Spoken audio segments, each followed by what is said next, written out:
I sometimes struggle with British values because we know right now that the cap on the heating in our houses from October will be 2,000, 2,500 after Liz Truss announcement. And then in 2013, when the prices of electricity were much lower, Nadine Zahawi claims 6 grand for heating the stables. And that's difficult for me to understand because this guy was worth about 100 grand, 100 million. And then I was surprised because when I read newspapers, Buckingham Palace in 2010 asked if the money earmarked for schools, hospitals, and low income families could be used for heating the Buckingham Palace.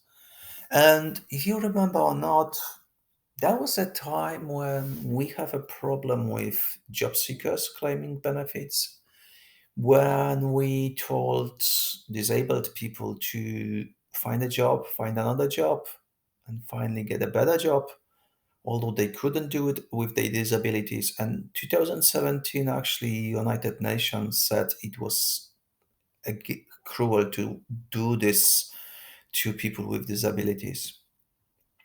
So that was quite interesting because finally in 2022 I learned that Buckingham Palace spent £2 million on heating.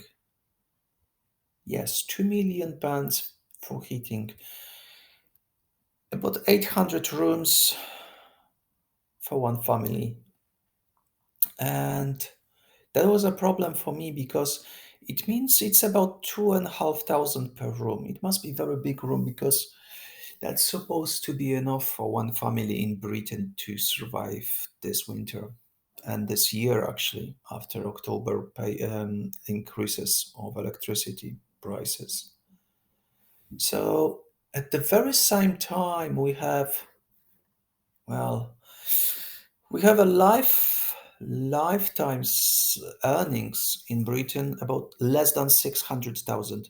That's what on average British person earns in UK.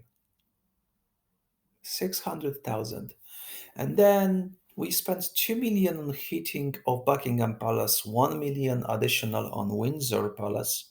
And then we have 8,000 rough sleepers in London. 8,000 people sleeping on the streets every single night. Well, at least it's a 20%, 24% drop. It was 11,000 before, but I still cannot reconcile these values. Can you please help me? Thank you.